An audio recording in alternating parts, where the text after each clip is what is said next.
Very good morning guys. क्या test paper solve करेंगे? इसमें इंग्लिश है क्या? मैथ्स और रीजनिंग है। ऑलराइट। मतलब अब आपको ओनली इंग्लिश भी दिया जाए। हम्म चलिए वोकैबुलरी करते हैं। और लास्ट जो हमारा सेशन था उसमें किसी को कोई प्रॉब्लम? थोड़ा सा वो भी देख लिया जाए। नाउन्स या सिर्फ वोकैबुलरी पढ़ेंगे? क्या मन है जी आप लोगों का? जो आप कराओ कोई कुछ बोल ही नहीं रहा। चलो ठीक है। वोकैबुलरी जो है वो इडियम्स करा देती हूँ मैं थोड़े, आप नोट डाउन कर लो थोड़ी देर तक। और उसके बाद वापस से नाउन पर आ जाएंगे, ठीक है? ये ठीक है। तो यहाँ पर कुछ क्वेश्चंस हैं, पहले तो वो क्वेश्चंस देखेंगे और उसके बाद पूरे पूरे इडियम्स। मुझे ऐसा लग रहा है कि इसके बारे में इडियम्स हम थोड़े बहुत पहले कर चुके हैं क्या? नहीं। ओके। चलो ठीक है फिर।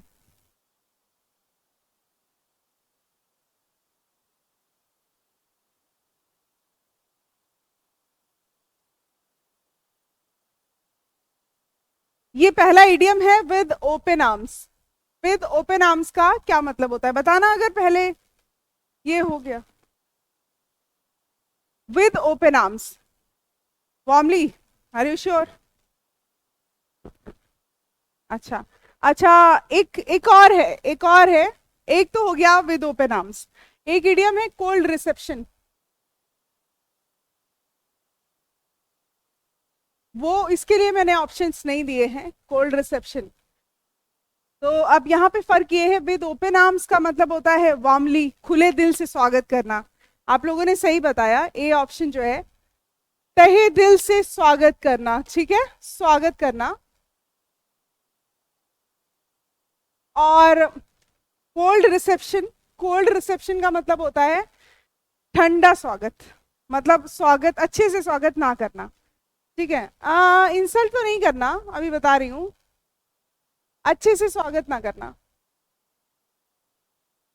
स्वागत ना करना। जैसे जब हम छोटे थे तो हमारे घर में कोई आता था तो we guys are very excited, अरे कोई आ गया, मजा आ गया। राइट, तो हम उसका ना बहुत ही ज्यादा विद ओपन आर्म स्वागत करते थे कि आओ भाई 10 रुपए देके जाओगे, ठीक है, जब जाओगे। अभी सिचुएशन ये है कि अभी कोई आ जाता है ना, तो हम उसको कोल्ड रिसेप्शन देते हैं। दरवाजे से ही सोचता है इसके बच्चे बड़े बदतमीज है यहाँ पे। तो कहने का मतलब है कि कोल्ड रिसेप्शन का मतलब ऐसा स्वागत जिसमें जो सामने वाले को लगे अरे अरे अरे अरे, मतलब एकदम कोई खुश ही नहीं हुआ आने से। हो सकता है तुम लोग भी अभी वो वाला रिसेप्ट विद ओपन आर्म स्वागत करते हो, लेकिन ज्यादातर लोग कहते हैं अरे जाओ भाई। तो दोनों अलग अलग चीजें हैं, एक दूसरे के एंटोनिम्स हैं, ठीक है? तुम लोग क्या सॉल्व कर रहे हो? पेपर सॉल्व कर रहे हो? ये इडियम्स हैं पागलों, ये पढ़ लो। नाउन का टॉपिक नहीं है, नाउन तुम्हारा हो गया था, ये नहीं हुआ था।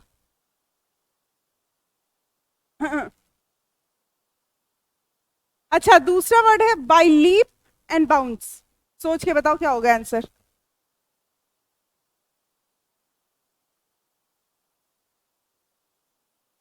क्या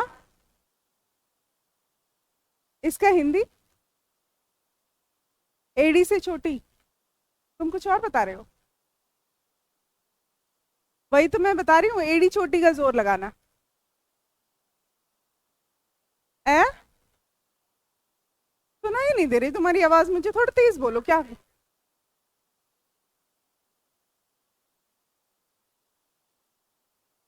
हाँ हाँ हाँ, वही वही वही दिन तो तुम थोड़ा सा तेज बोलो, बता सही रहे हो, मुझे लग रहा है सही बता रहे हो।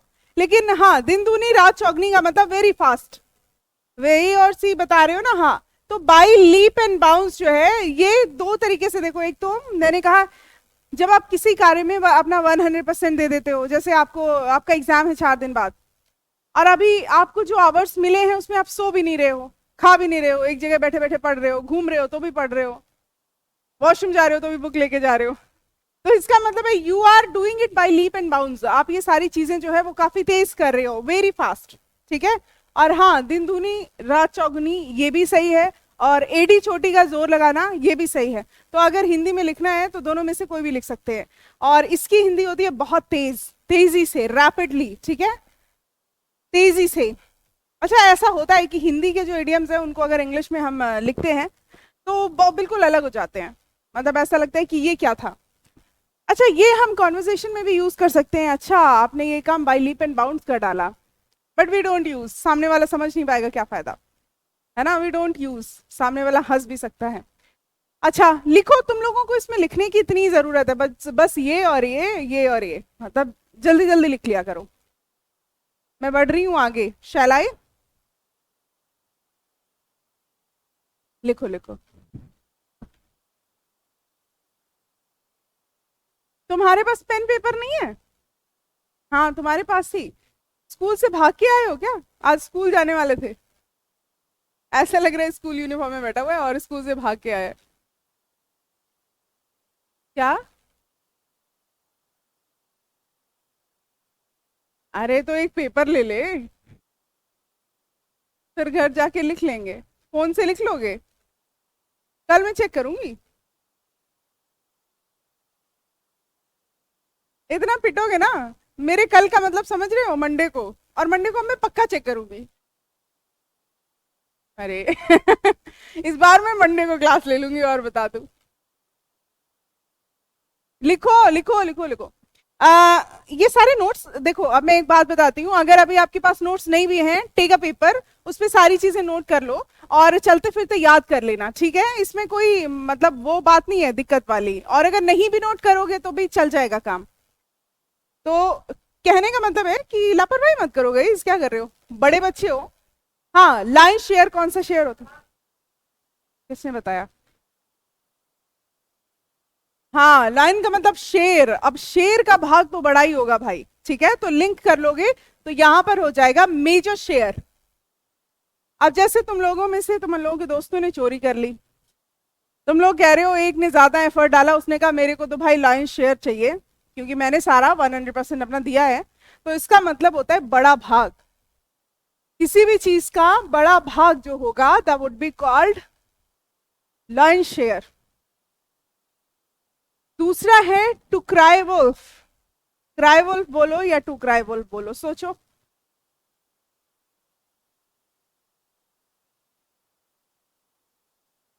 हाँ, और बताए कोई?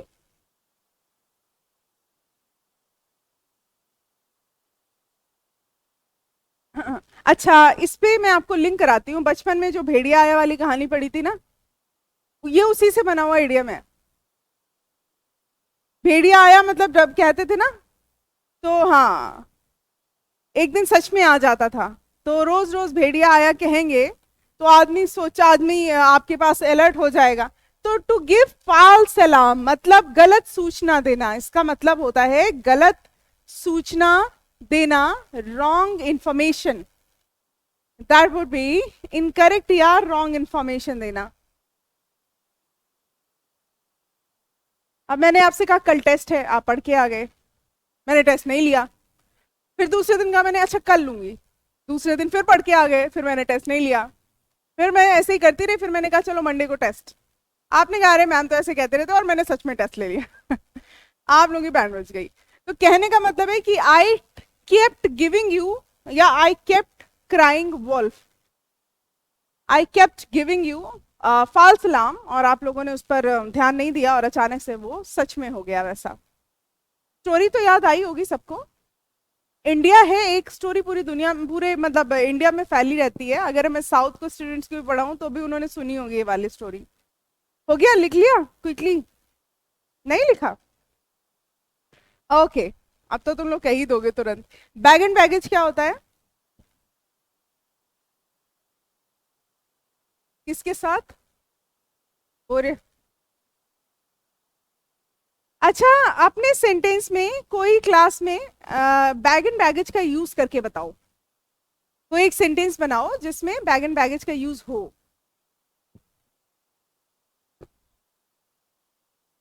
आ, अम, हाँ, very good. The English departed. Bag and baggage, the English का मतलब होता है इंग्लिश मैन, ठीक है, यूरोपियंस भी बोल सकते हैं, ठीक है। बैग एंड बैगेज का मतलब होता है अपने सारे सामान के साथ, सारा जरूरी सामान के साथ में, विद ऑल वंस बिलोंगिंग्स, ठीक है। तो ये जो बैग एंड बैगेज है इसका मतलब होता है सारे। अच्छा, इसमें एक चीज है, मैंने इसलिए पूछा आपसे कि अगर आप सेंटेंस बनाते हैं तो कहीं बैग एंड बैगेज के साथ में तो विद नहीं लगा सकते। देखिए, अगर आपने सेंटेंस में ऐसे बोला कि my friends are coming with me with bag and baggage, तो गलत हो जाएगा। My friends are coming with me bag and baggage only, क्योंकि बैग एंड बैगेज में ऑलरेडी विद लगा हुआ है। तो ये एग्जाम में आ सकता है कि कोई क्वेश्चन आपको दे दिया, उसमें बैग एंड बैगेज के साथ भी विद लगा दिया, तो वहां पे गलती मानी जाएगी, मतलब दैट वुड बी इनकरेक्ट।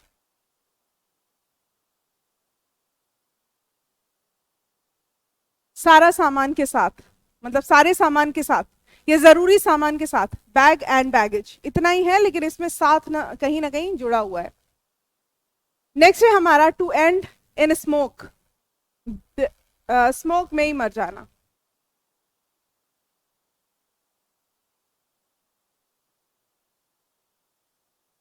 बताओ, स्मोक में लुढ़क गए, सिगरेट पीते पीते खत्म काम।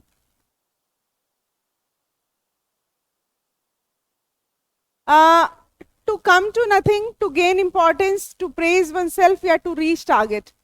अच्छा, मैं इस पे सेंटेंस बना के आपको बताती हूँ। जैसे टू एंड इन स्मोक को ऐसे यूज करेंगे कि he did nothing entire life, now he had come to nothing. उसने कुछ नहीं कहा।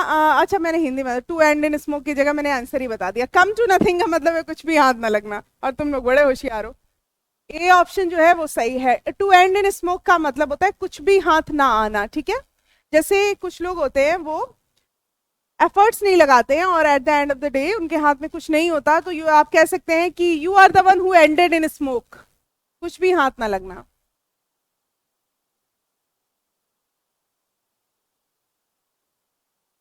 कुछ भी हाथ ना लगना। पोल्यूशन आ गया है फिर से एक बार, बहुत जल्दी कोचिंग्स पर भी ताला लगने वाला है, क्योंकि ऐसा दिल्ली में होता ही है।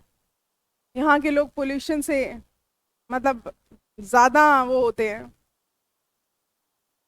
तो अब तुम लोग जो है अपना होमवर्क ले लो, और थोड़े मतलब कल शायद कोई कुछ न्यूज आई थी, देखी थी तुम लोगों ने, छोटे बच्चों के स्कूल्स बंद कर दिए गए।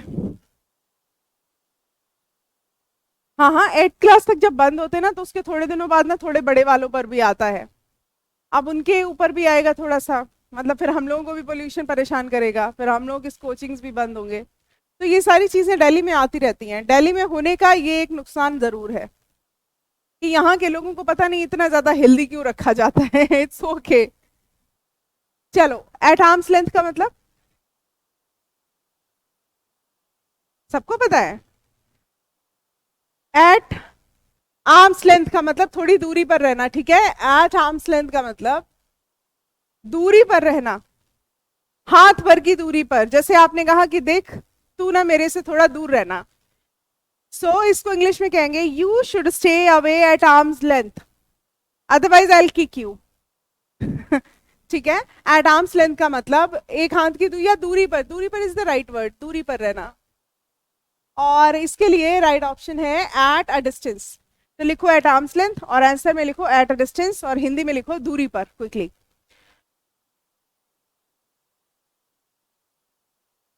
हाँ जी।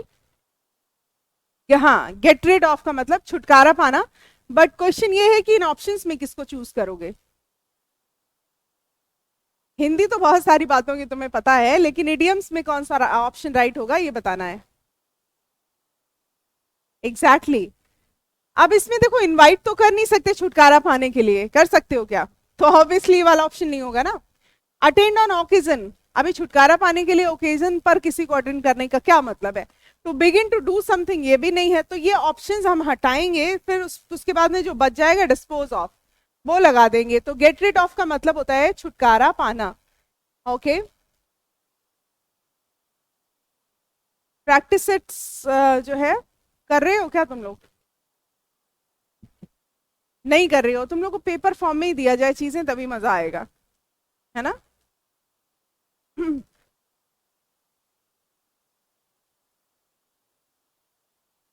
वो आंसर की नहीं मिली ना उसकी, वो टेस्ट पेपर है किसी के पास? पेपर फॉर्म में मिला था, वो है तुम्हारे पास?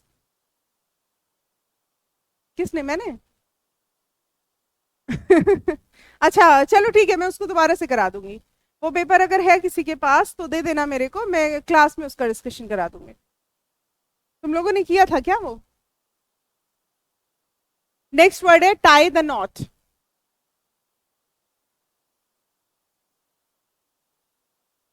ये सबको पता होगा। If you are gonna tie a knot, हाँ, टाई द नॉट का मतलब टू गेट, नॉट बांध देना, गांठ बांध देना, शादी कर देना बंदे की, शादी कर देना। इसमें तो हिंदी में लिखने की जरूरत ही नहीं है। Everybody is living his life to tie the knot. सबके सब शादी करने के लिए मेहनत कर रहे हैं। घर वाले कहते हैं पढ़ ले बेटा शादी नहीं होगी, फिर उसके बाद पढ़ाई हो जाती है, कुछ कर ले बेटा शादी नहीं होगी, फिर उसके बाद शादी हो जाती है, कहते हैं अब बच्चे। मतलब उनका तो कभी खत्म ही नहीं होता। Eight daggers don,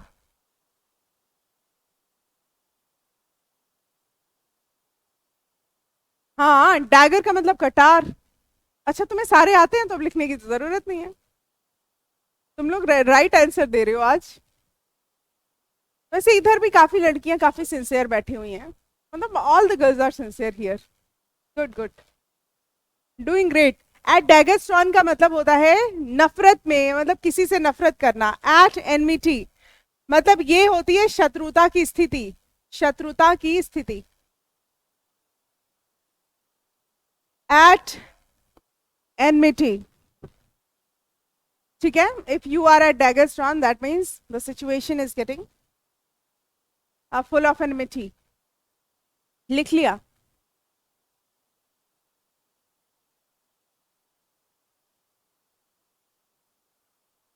done. Up to the mark,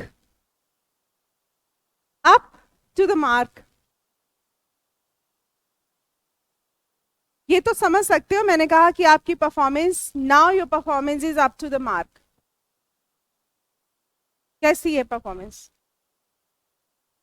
good, bad? अब इसमें देखो, फील ग्रेटली किससे कोई मतलब नहीं है, standard is the right option, ठीक है। अप टू द मार्क का मतलब अच्छा, अप टू द मार्क का मतलब अच्छा, और बिलो द मार्क का मतलब खराब। तो एक मार्क बना रखा है, मान लीजिए ये मार्क है, अगर आप यहां तक हैं मार्क तक तो आपकी परफॉर्मेंस सही है, स्टैंडर्ड है। लेकिन अगर आप यहां पे हैं तो आपकी परफॉर्मेंस खराब है। तो this is the mark, up to the mark मतलब गुड, और बिलो द मार्क मतलब खराब। तो अगर आगे कोई इडियम आया बिलो द मार्क तो वो भी आप लगा देंगे।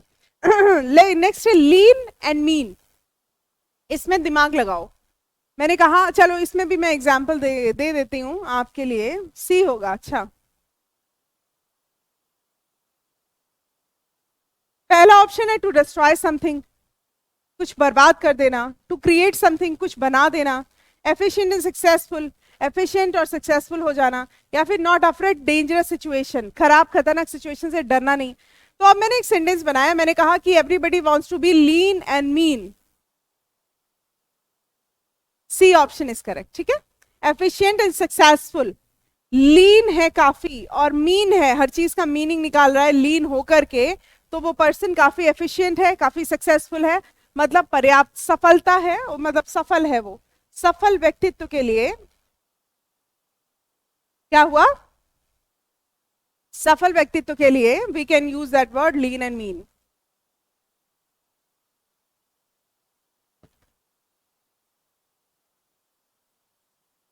इडियम्स बड़े इंपॉर्टेंट होते हैं, मतलब इनको ना, इडियम्स के साथ केस ये है कि कई चीजों में पूछ लिए जाते हैं। जैसे दो क्वेश्चंस आपके तो आते ही आते हैं टीयर 1 में, टीयर 2 में 7-8 आ जाते हैं इसके इडियम्स के। दूसरी बात ये है कि ये एक ऐसा पार्ट है ना जो आपका सेंटेंस इंप्रूवमेंट में या फिर एरर डिटेक्शन में भी पूछ लिया जाता है। अब मान लो ये वाला जो क्वेश्चन है ना, ये एग्जाम में आया था आर्टिकल में, उसमें लिखा था कि the given thing was not up to mark, no error, इतना ये क्वेश्चन था, उसमें एरर डिटेक्ट करना था। तो अगर हमें अप टू द मार्क पता है, मतलब अगर हमें ये पता है कि ये वाला आर्टिकल दा जो है वो यहाँ पे लगेगा ही लगेगा, तो हम उस क्वेश्चन को सही कर सकते थे। और अगर हमें ये बात नहीं पता तो वो गलत हो जाता। तो ये जो इडियम्स जैसे लिखे हुए ना एज इट इज, कभी कभी इन पर भी क्वेश्चन आ जाता है। तो इडियम को आपको कोई बताएगा नहीं, बट इनको इडियम्स को ही याद करना अपने आप में एक क्वेश्चन सॉल्विंग प्रोसेस होती है। तो इस चीज को याद रखो, और आपका ये सीजीएल सीएचएसएल वाले ही ये काम करते हैं। धोखा, ऑल एंड सन्ड्री क्या होता है, गेस करो, फिर तो मैं बताऊंगी। If you do something all and sundry, तो इसका मतलब क्या होता है। साथ ही साथ मैं यहाँ पर जो वर्ड्स लिखे हैं उसके मीनिंग्स, एवरीबडी विदाउट डिस्टिंक्शन, भेद के बिना, only rich person together, selected people. सी लग रहा है, सी आपको कंफ्यूज करने के लिए लिखा हुआ है, सी नहीं होगा। ऑल एंड सन्ड्री का मतलब होता है एवरीबडी विदाउट डिस्टिंक्शन। देखो अब एक चीज बताओ, ऑल एंड सन्ड्री का मतलब होता है सबको एक जैसे आंकना। मतलब अगर मैं आप सबको एक, मतलब आप सब मेरे लिए सेम हो, तो मैं कहूंगी कि I believe in all and sundry. या मैं कोई भी, जैसे हमारे पेरेंट्स हैं, हमारे पेरेंट्स सारे बच्चों को ऑल एंड सन्ड्री बिहेव करते हैं बिना किसी भेदभाव के। तो एवरीबडी विदाउट डिस्टिंक्शन, बिना किसी भेदभाव के ऑल एंड सन्ड्री यूज किया जाता है। तो आप लोग इसको हिंदी में अगर लिखेंगे तो बिना भेदभाव के लिखेंगे। अब जैसे टुगेदर लिखा हुआ है, तो आप लोग ये सोच सकते हैं कि अगर सबको साथ में लेके चल रहे हैं तो together can be the option, but उससे अच्छा ऑप्शन ये वाला दिखा हुआ है, तो हम उसे ऑप्ट करेंगे। ठीक है,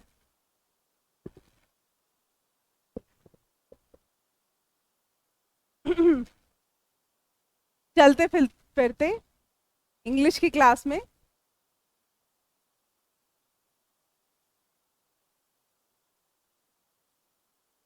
क्लास का टाइम चेंज करा दूं? कौन बोला नहीं? तुम लोग थोड़ी ना, तुम लोग तो आ ही गए सुबह सुबह। क्या हो रहा है? इसी ने बोला है, एक नहीं बोला, अच्छा। ओके, तुम तो ऑलरेडी लेट होते हो रोज।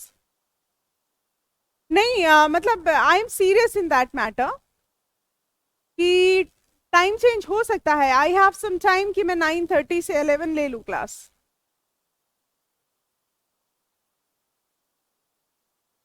9:30 से 11 नहीं, 9:30 से 10:30। बहुत से, अरे कोई बोल ही नहीं रहा। मैथ्स किस टाइम पर लेना तुम लोग, और क्या। अरे अब जब इंग्लिश पढ़ना होगा तो फिर तुम लोगों को, मतलब देखो, मैं तो चाहती हूँ कि सारी चीजें पढ़ो। अब इंग्लिश नहीं पढ़ोगे तो सिलेक्शन कैसे होगा? अगर इंग्लिश नहीं पढ़ी या इंग्लिश कम पढ़ी तो सेलेक्ट कैसे हो जाओगे? अच्छा हो जाओगे क्या, बताओ। अगर देखो क्या होता है, अगर आप क्वेश्चंस भी नहीं पूछ रहे हो मेरे से, पढ़ भी नहीं रहे हो घर पे, तो इंग्लिश कहाँ से पूरी होगी?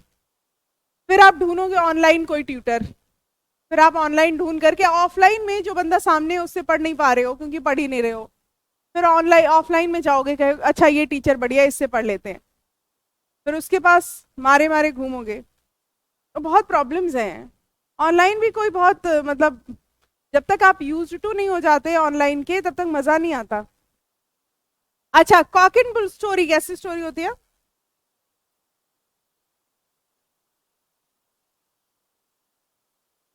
हाँ, इंटरेस्टिंग नहीं, रेलेवेंट भी नहीं होगी, इंटरेस्टिंग नहीं है, रेलेवेंट नहीं है, एब्सर्ड है। ठीक है, देखो ये कॉक एंड बुल स्टोरी ऐसी होती है, इनको हम मनगढ़ंत कहानियां बोलते हैं। मतलब ऐसी कहानियां जिनका रियल लाइफ में कभी एग्जिस्टेंस रहा ही नहीं। जैसे हमारे दादा नानी हमें परियों की कहानी सुनाते थे, अब हमें उस टाइम तो लगता था परियां होती थी, बड़े हो जाते थे पर लेकर के परियों के साथ, फिर पता चला सिर्फ पापा की परियां होती हैं। इसके अलावा कोई परियां ही नहीं होती, और उनके पर नहीं होते, है ना। तो कहने का मतलब है वो cock and bull story, concocted, मतलब इट इज अ जोक। मैं एक बहुत बड़ी फेमिनिस्ट हूँ, ये एकदम it was a share joke. लड़कों के बहुत बड़े बड़े पर होते हैं। अ कॉन्कॉक्टेड स्टोरी बोलते हैं, कॉन्कॉक्टेड स्टोरी। कॉन्कॉक्टेड का मतलब होता है मनगढ़ंत कहानी, मतलब ऐसी कहानी जो अभी अभी रची गई है। मनगढ़ंत कहानियां को एन एब्सर्ड टेल, टेल का मतलब कहानी, एक ऐसी कहानी जो अब्सर्ड है, जिसका बेढंगी है, जिसका कोई मतलब नहीं है, जो बिल्कुल भी रेलेवेंट नहीं है। आपने देखा होगा जो लोग की बातों में बहुत फ्लो होता है, जैसे कुमार विश्वास, जैसे पॉलिटिशियंस, इन लोग, ये लोग जब भी स्टेज पर कुछ बोलते हैं तो बहुत सारे ऐसे जोक्स मारते हैं जिस पर आप लोग हंसते हो और वो उनकी लाइफ से रिलेटेड होते हैं। कभी सुना होगा तुम लोगों ने कि हमारी लाइफ में एक बार ऐसा हुआ, एक बार वैसा हुआ। इन लाइफ्स में 99% स्टोरीज जो होती हैं वो फेक होती है, बट वो क्या होता है, चूंकि वो आपकी लाइफ में हो चुकी होती हैं, वो ऐसी स्टोरीज लेके आते हैं, वो आपकी लाइफ में हो चुकी होती हैं, तो आपको लगता है हाँ, उससे आपका रिलेशन बन जाता है, तो आप उनकी बातें सुनते हैं। जैसे आपके मतलब कोई भी स्टैंड अप कॉमेडियन है, कपिल शर्मा है, और भी जो भी हैं, वो जब भी बोलते हैं तो आप उनको अपने आप से रिलेट कर लेते हैं, और उनको अपने आप से रिलेट कर लेते हैं तो आपको मजा आ जाता है, तो वो रिलेट करवाते हैं इस चीज के लिए, इसी चीज का उनको पैसा मिलता है, या आप ये सोचो कि इसी चीज का उनके पास टैलेंट होता है, तो वो मजा आ जाता है, तो वो कॉक एंड बुल स्टोरी सुनाते रहते हैं। नेक्स्ट वर्ड है a bone of contention. Bone of contention मतलब, हाँ, ये तो पता होगा सबको।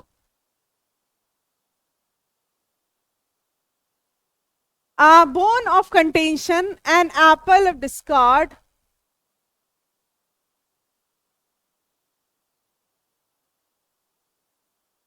ये जो है इसका मतलब है,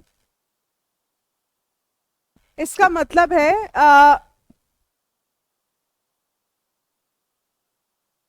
किसी भी मुद्दे की जड़ होना, मतलब किसी भी झगड़े की जड़ होना। अ रीजन फॉर डिस्कार्ड, किसी भी झगड़े की जड़ होना।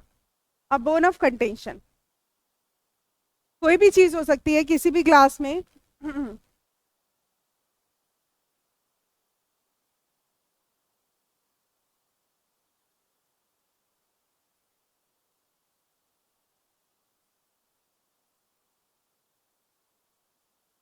नेक्स्ट है out of question. Out of question क्या है इसका मतलब? Resemble, easy, impossible, for the end.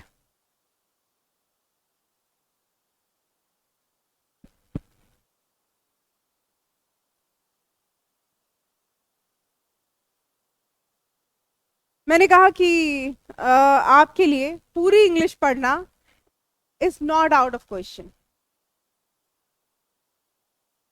Impossible, out of question का मतलब इम्पॉसिबल, ठीक है। असंभव, हिंदी तो पता ही होगी, but you want to write it down, it's okay. असंभव, आउट ऑफ क्वेश्चन मतलब असंभव।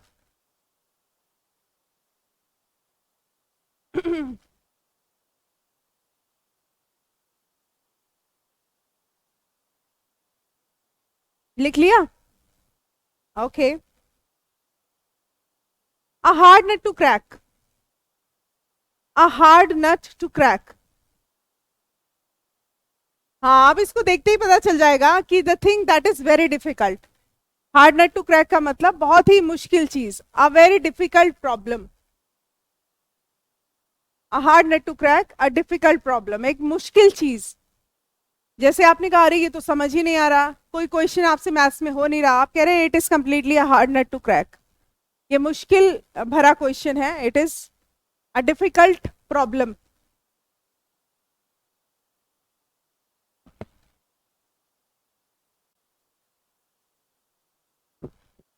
किसका? टू बी डिसीव्ड का मतलब धोखा देना, डिसीव का मतलब चीट करना, धोखा देना, छल करना। धोखा अभी पूरा वर्ड है, उसका मतलब हो गया धोखा खाना, टू बी डिसीव्ड। अगर सिर्फ डिसीव होता तो उसका मतलब धोखा देना, डिसीव का मतलब। हाँ, every trick in the book, जैसे आपने उससे बात करने के लिए सारी ट्रिक्स ट्राई कर ली, आपने कहा आई हैव ट्राइड, हाँ, I have tried every trick in the book. To try every possible way मतलब सारे तरीके, आंसर बताने की कोशिश किया करो तुम लोग, सारे तरीके अपना लेना, सारे तरीके अपना लेना, मतलब कुछ भी ना छोड़ना। आपने कहा कि I try every trick in this book, मैं सारी ट्रिक ट्राई कर लूंगा, कर लूंगी। अच्छा एक मिनट, नए बच्चे कितने हैं इस क्लास में, जरा हैंड रेज करना। ए, बदतमीजी नहीं। नहीं नहीं, तुमसे नहीं कह रही हूँ, हेमंत थप्पड़ पड़ जाएगा बहुत जोर का। ये और अभी एक इधर आप हैं। ओके ओके, और नहीं है कोई। ओके नहीं, बहुत नालायक है तू भी। हाँ मेरे को दिख रहा है ये नया, तुम भी अभी आए हो ना इसी सेशन से? नहीं पहले से थे, अच्छा। तो इंग्लिश तो अच्छी थी तुम्हारी। नहीं अच्छी थी, चलो अब हो जाएगी। If you keep joining these classes your English will be good. अब ब्लैक शीप क्या होता है?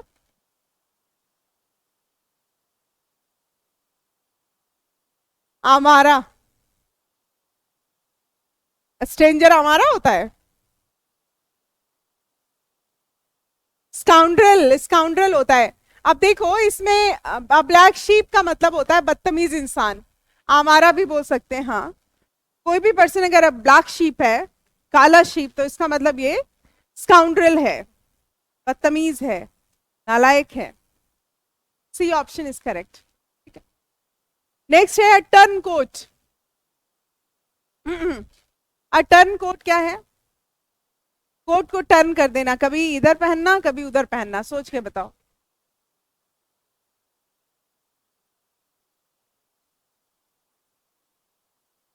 One who changes once opinion और पार्टी, हाँ ए ऑप्शन सही है। टर्न कोट का मतलब होता है दल बदलू होना, दल बदलू हो जाना, मतलब अपना दल बदल देना। ठीक है, one who changes once opinion और पार्टी।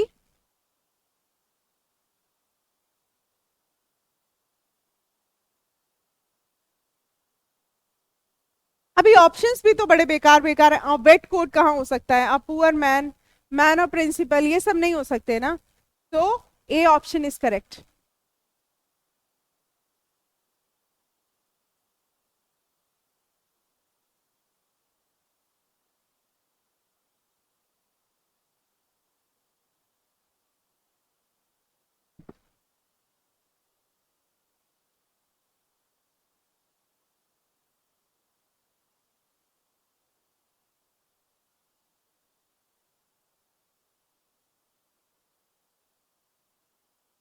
एक मिनट, अब ये जो क्वेश्चंस नहीं है इसमें, तो ये तुम लोगों को मैं शेयर कर देती हूँ अभी।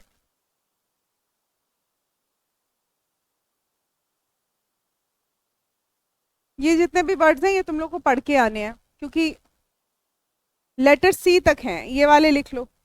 ये शायद मैंने बता दिए, अब तुम लोग भी बताओ। इस क्लास में नहीं बताए? Are you sure?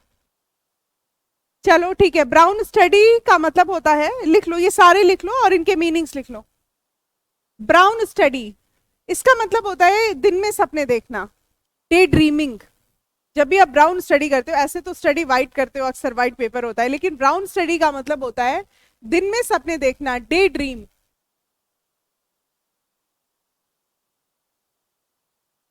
Day dreaming, दिन में सपने देखना।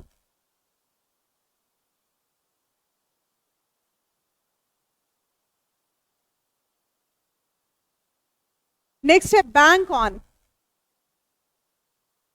बैंक ऑन का मतलब भरोसा करना, तो रिलाई ऑन, तो रिलाई ऑन मतलब भरोसा करना।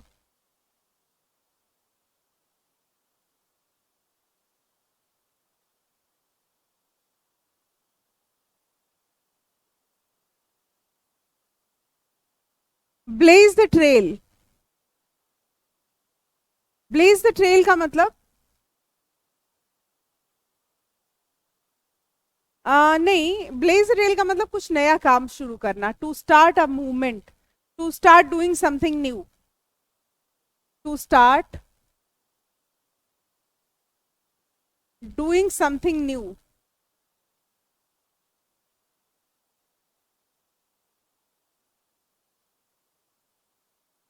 ये जो है, नेक्स्ट है by the rule of thumb. Without experience,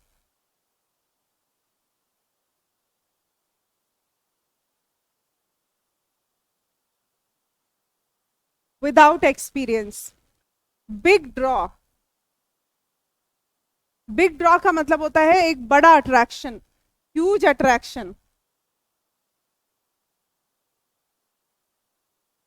इन सबको यूज करके एक बार मैं बता देती हूँ एक एक सेंटेंस में, आप लोग अपनी तरीके से इसको समझ लेना। पहला है ब्राउन स्टडी। ब्राउन स्टडी को आप लोग यूज कर पाओगे सेंटेंस में? इसका मतलब होता है दिन में सपने देखना। यूज कर पाओगे कोई लोग? कुछ मतलब कुछ सेंटेंस बन पाएगा इससे? अच्छा, जैसे मैंने कहा कि हमें ब्राउन स्टडी पे बिलीव नहीं करना चाहिए, प्रैक्टिकली कार्य करना चाहिए। We should not believe in brown study, we should work practically on the ground. ये तो हो गया ब्राउन स्टडी का यूज। दूसरा है हमारा बैंक ऑन। बैंक ऑन का मतलब होता है रिलाई ऑन, भरोसा करना। तो आपने कहा कि for English grammar I can bank on this lecture, ठीक है, या दिस सेशन, या this teacher. For English grammar I can rely on या I can bank on Aarti ma'am. Next है blaze the trail. Blaze the trail का मतलब कुछ नया करना। आपने कहा कि by learning this book I blazed the trail, या फिर I always blaze the trail to do something different from the society. Next है by the rule of thumb. इसका मतलब विद नो एक्सपीरियंस, जब आपके पास एक्सपीरियंस नहीं है। तो आपने कहा कि I have prepared this thing by the rule of thumb with no experience, मतलब मैंने इस चीज को प्रिपेयर किया, मेरे पास कोई एक्सपीरियंस नहीं था। नेक्स्ट है big draw, huge attraction. His father who is a politician is a big draw for the society. His father a politician, या आप बोलो his father who is a politician is a big draw in the society, या for the society भी बोल सकते हैं। तो इस तरीके से आप इन सबको यूज कर सकते हैं जनरली। तो मैंने जैसे बताया है ऐसे एग्जाम में पूछा जा सकता है या फिर डायरेक्टली भी पूछा जा सकता है, so it depends. Big draw का मतलब एक बड़ा आकर्षण। हाँ, हाँ विशाल आकर्षण। हाँ, बड़ा से विशाल हो गया, ठीक है, विशाल आकर्षण। जैसे क्लास में ऐसा, जैसे आप तो सारे स्टूडेंट्स हो, अभी कोई आईएएस आ जाए तो ही definitely will be huge attraction. तो उसके लिए हम बिग ड्रॉ का यूज करेंगे कि मैं बोलूंगी मतलब the person is a big draw in this class. तो वही है। अब आते हैं अपने नाउन पर। नाउन का जो टॉपिक है,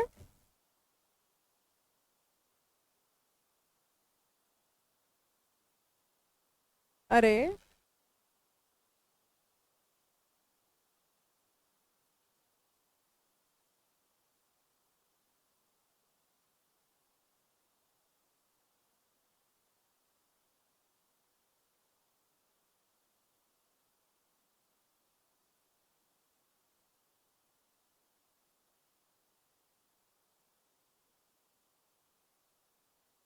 क्या हुआ इसमें?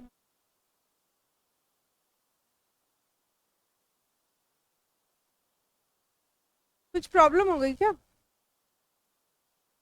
हाँ, अरे मिनिमाइज नहीं, सर्च नहीं हो रहा ना, वो तो मिनिमाइज कर दिया मैंने।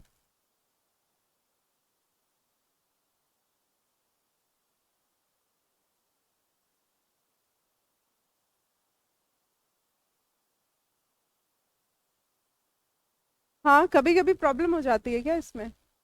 चलो मैं ऐसे ही देख लेती हूँ कहाँ होगा।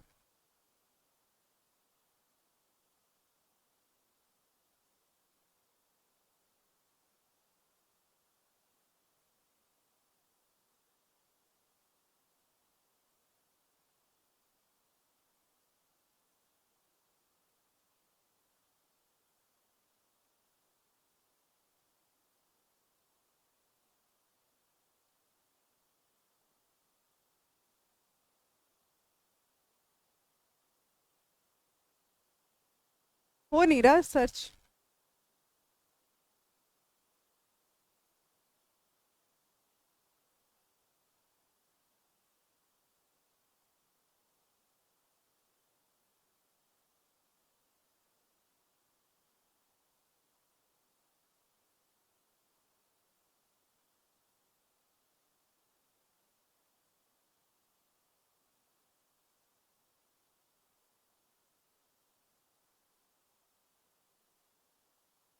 कल मैंने बताया था, मतलब लास्ट क्लास में हमारी बात हुई थी कि कुछ ऐसे नाउन्स होते हैं जो हमेशा ही प्लूरल रहते हैं।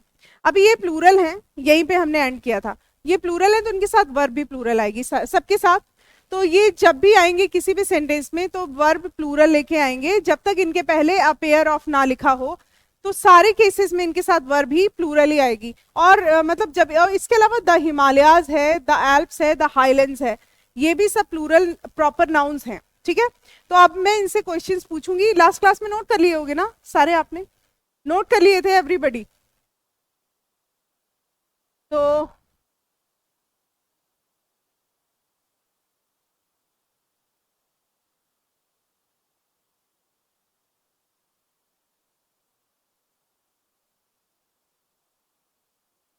वेयर इज माई सनग्लासेस, ये एग्जाम में भी आया था वैसे question. I need to wear them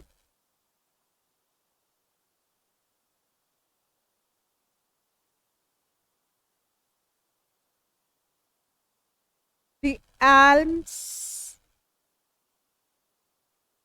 has been given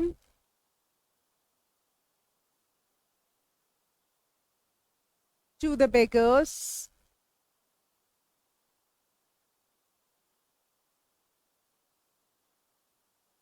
she is wearing the handcuff for some wrongdoing। हाँ, बताना जरा एक एक करके कि कहाँ पे गलती है और कैसे इसको सॉल्व करेंगे।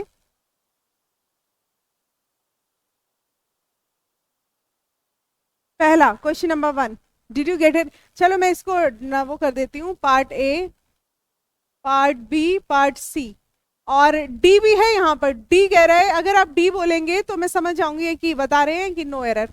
Part A, part B, part C और part D. D says any.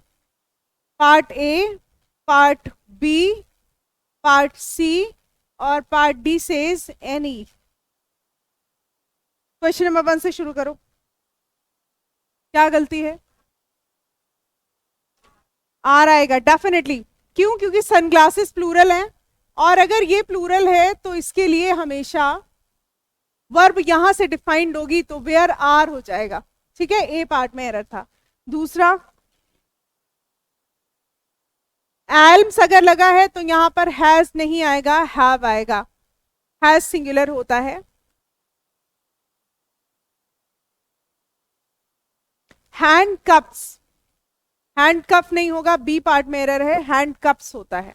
ठीक है, हैंड कप्स का मतलब हथकड़ियां होता है, हैंड कफ नहीं, कभी भी नहीं बोलते हैंड कप।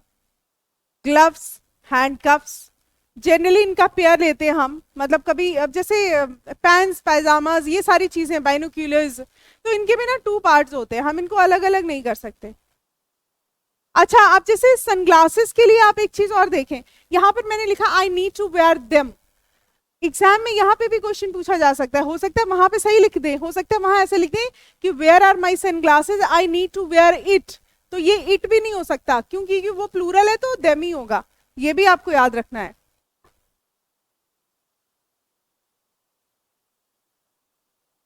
ठीक है, समझ आ गया होगा ये तो। हाँ, अब यहाँ पर कुछ और नाउन्स की बात करते हैं। देखो, कुछ नाउन्स होते हैं जो दिखने में, कुछ नाउन्स होते हैं जो दिखने में लगता है सिंगुलर है लेकिन होते प्लूरल है। ठीक है, अब जैसे कैटल, कैटल का मतलब पता है? मवेशी होता है इसका मतलब। कैटल का मतलब होता है मवेशी, मवेशी का मतलब जानवरों का समूह। कैवलरी, कैवलरी का मतलब होता है घुड़सवार। क्लर्जी का मतलब होता है पादरी। एक्सक्रीटा का मतलब होता है वेस्ट मटेरियल, मतलब जिसका कोई यूज नहीं है, यूजलेस। जेंट्री मतलब लोग, समझदार लोगों का समूह। इंसिग्निया मतलब प्रतीक चिन्ह। पोल्ट्री, मुर्गी केंद्र। फोक, लोक। पीपल, लोग, वर्मिन, कीटाणु। कीटा खरपतवार होता है बेसिकली। वर्मिन का मतलब होता है छोटे छोटे जीव जंतुओं का ग्रुप। अब इनमें सब में स्पेशलिटी क्या है, ये सारे ऑलरेडी प्लूरल है, दिखने में नहीं ऐसे ऐसे यस लिखा है बट है सारे प्लूरल। तो जब भी किसी सेंटेंस में आएंगे तो उसके साथ वर्ब कैसी लगेगी, मैं आपको जैसे जैसे एग्जाम्पल में मैंने लिखा।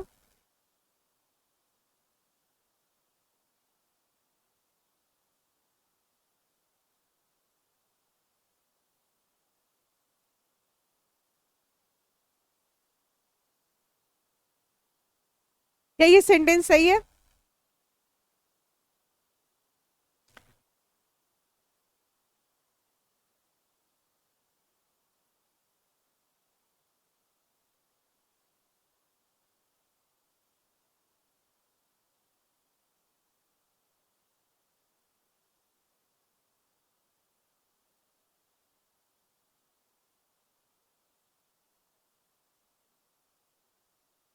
The cattle is grazing in the field, ये गलत क्यों है?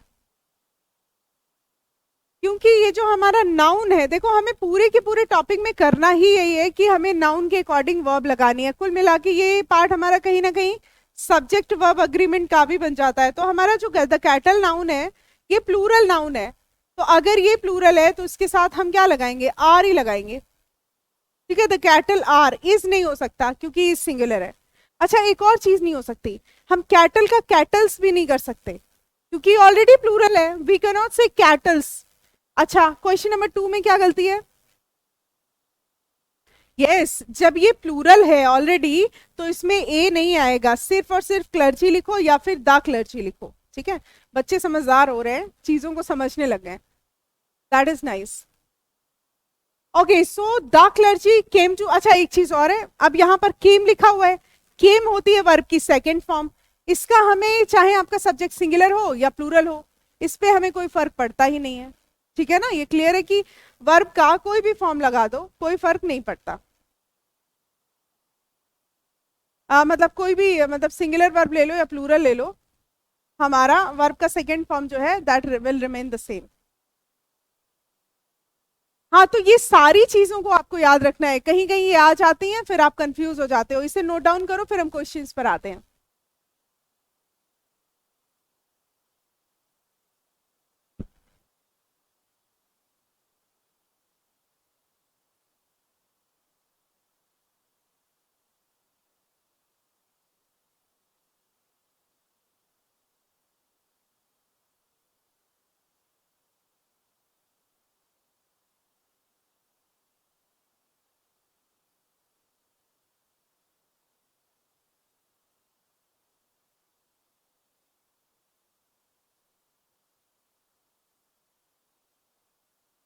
मैं वो पीडीएफ जो अभी क्लास में चल रही थी उसमें लास्ट में बहुत सारे वर्ड्स थे, उसके लिए मैं आपको ग्रुप पर, ग्रुप टेलीग्राम ग्रुप जो है मेरा आरती गुप्ता इंग्लिश के नाम से, उस पर शेयर कर रही हूँ।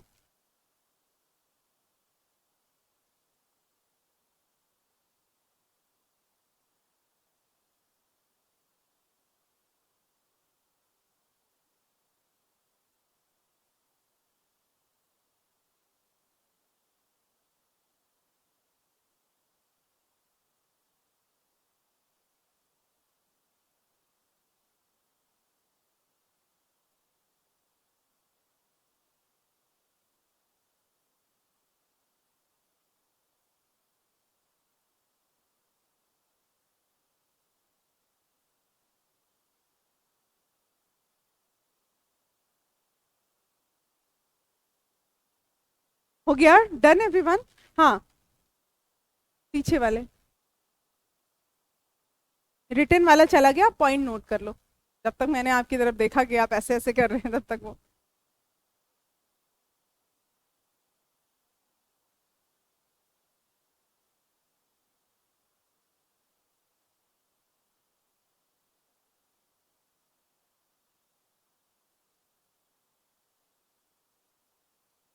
अच्छा एक चीज, पुलिस जो होता है, पुलिस हमेशा प्लूरल होती है, ठीक है?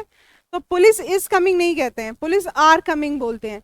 जब police is taking an action नहीं बोलते, police are taking an action बोलते हैं। लेकिन एक चीज याद रखना, अगर कहीं पुलिस मैन लिखा हुआ है तो वो एक ही पर्सन होगा, आ पुलिस मैन, क्योंकि उसके लिए हम पुलिस मेन करके प्लूरल बनाते हैं। तो पुलिस अगर अकेला लिखा हुआ वो तो प्लूरल है, लेकिन अगर इसको सिंगुलर में करना है तो कहीं कहीं पुलिस मैन लिख देते हैं। तो अब पुलिस मैन तो ठीक है, देखो अगर आप पुलिस मैन लिखा हुआ है तो दैट इज ओके, लेकिन अगर कहीं आप पुलिस लिखा हुआ है तो वो गलत है, क्योंकि प्लूरल के साथ हम कभी या नहीं लगाते। समझ रहे हैं क्या? नॉलेज मतलब ज्ञान, apps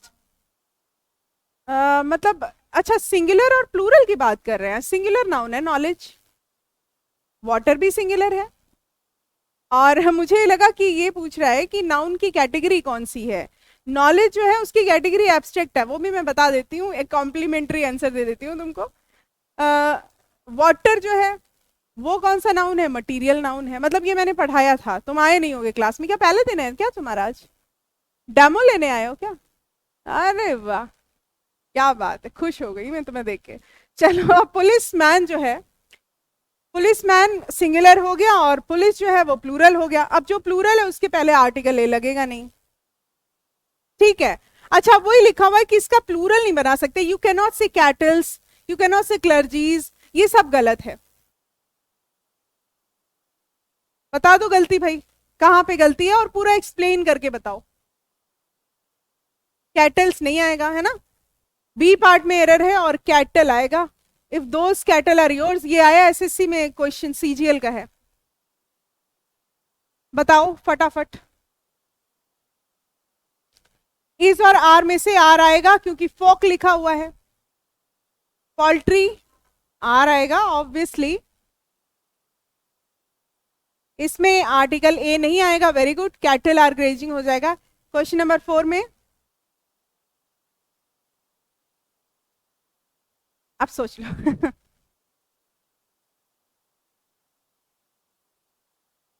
good good, you guys are doing fantastic.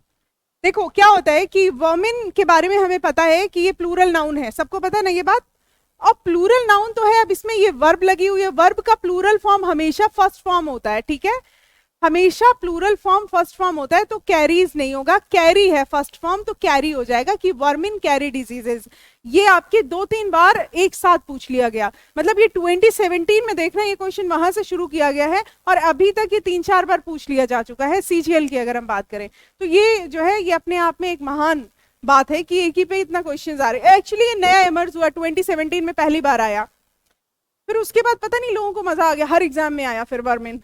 अभी फिर उसके पहले वर्मिन तो उसमें भी नहीं था, बुक्स में भी नहीं था, फिर उसके पहले फिर वर्मिन का नया मतलब वो चल गया फैशन। तो ये कभी कभी ना वर्ड्स आपको याद रखने पड़ते हैं, कहीं ना कहीं आपको टकरा ही जाते हैं। तो वर्मिन एक प्लूरल वर्ब है, प्लूरल नाउन है, वर्ब नहीं है, उसके साथ वर्ब जो है वर्ब का सेकेंड फॉर्म लगेगा, तो कैरी डिजीजेस होगा। लिखो फिर थोड़ा आगे बढ़ते हैं।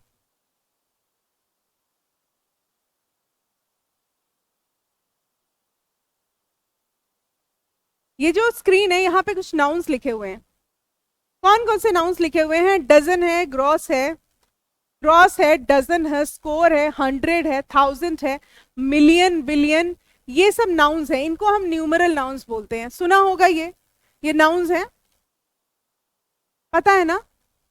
अच्छा। अच्छा, अगर मैंने यहां पर लिखा 2 डजन बुक्स, तो पहले तो इसको ऐसे समझो, 2 हमारा डजन, ये डजन हमारा नाउन है, ठीक है, और 2 हमारा एडजेक्टिव है, तो 2 डजन, और ये भी हमारा नाउन है। अब ये जो डजन है ये हमारा कौन सा नाउन है? Numeral noun.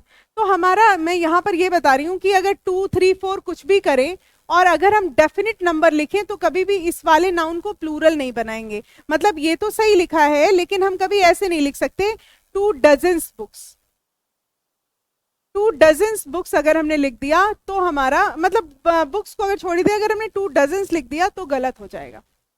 चाहे वो 2 डजन्स हो या 3 डजन्स हो, नहीं लिखना है, हमेशा ऐसे ही लिखना है 2 डजन बुक्स या 2 डजन एग्स या 2 डजन बॉयज, 3 डजन 4 डजन, मतलब डजन को प्लूरल नहीं बनाना है जब तक 1 2 3 4 आप उसके पहले लिखते रहेंगे। ये बात सबको क्लियर हुई जो मैं कह रही हूं?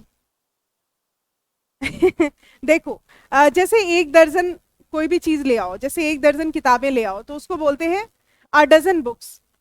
फिर आप 2 दर्जन किताबें ले आओ तो आप उसको भी 2 डजन बुक्स बोलते हो ना, तो बस वही बोलना है। आप गलती से ये नहीं कह सकते तो 2 डजन्स बुक्स, ये नहीं कह सकते। ये समझ हुआ? मतलब डजन को डजन्स नहीं कहेंगे। सिंपल में ये है कि आप इधर 1 2 3 4 कुछ भी लिख लेंगे, लेकिन इसको हम डजन का डजन ही रहने देंगे। ये रूल है। अब ये रूल मैं बता इसलिए रही हूं क्योंकि एग्जाम में 2 डजन्स लिख के आ जाएगा, 5 डजन्स लिख के आ जाएगा, वो गलत होगा। समझ रहे हैं ना इस बात को? अभी तो क्लियर हो रही होगी। अच्छा, इसमें ज्यादा कुछ सोचने वाला नहीं था, लेकिन कभी कभी जो हमें बहुत सिंपल लगता है टीचर ना उस पर भी इतना ज्यादा ज्ञान दे देता कि हमें वही कॉम्प्लिकेटेड लगने लगता है। तो इसका वही है। लेकिन एक केस है, अगर हम 2 3 4 ना लिखें तब हम इसको डजन्स ऑफ बोल सकते हैं। ठीक है? तो अगर हमने 2 डजन बुक्स लिखा तब तो ये डजन है, लेकिन अगर हमने 2 3 4 कुछ नहीं लिखा तो इसको हम बोल सकते हैं डजन्स ऑफ बुक्स, तब ये सही रहेगा। तब ये हमारा सही रहेगा। आगे सर? अच्छा, खुशियों की लहर आ गई नालायकों के चेहरों पे। हाँ, ये पॉइंट नोट करके जाना। अभी ये इसको मैं हटाऊंगी नहीं स्क्रीन पे, ये नोट करो तुम लोग और इसको पढ़ो, ध्यान दो। कल मैं इस पर फिर से बात करूंगी, मतलब जब भी क्लास होगा। ठीक है? और नेक्स्ट क्लास में नाउन का प्रैक्टिस सेट होगा। जितना मैंने कराया है वो तो करेंगे ही। अगर कोई बेसिक बुक है तुम लोगों के पास, चलो ठीक है, आई शेयर सम सेट्स। मैं आपको नाउन का टॉपिक के कुछ इंपॉर्टेंट थिंग्स जो हैं वो शेयर कर दूंगी। जो भी ग्रुप है रविंद्रास वाला है ना, रविंद्रा वाला ग्रुप है ना, उस पर शेयर कर दूंगी। ठीक है? वो पढ़ के आ जाना और फिर मैं प्रैक्टिस सेट करा दूंगी नाउन का, and then we will jump to the topic. नहीं, subject and verb agreement, pronoun नहीं। मैंने शायद बताया भी था कि I discuss subject and verb agreement. ठीक है? Okay guys, see you.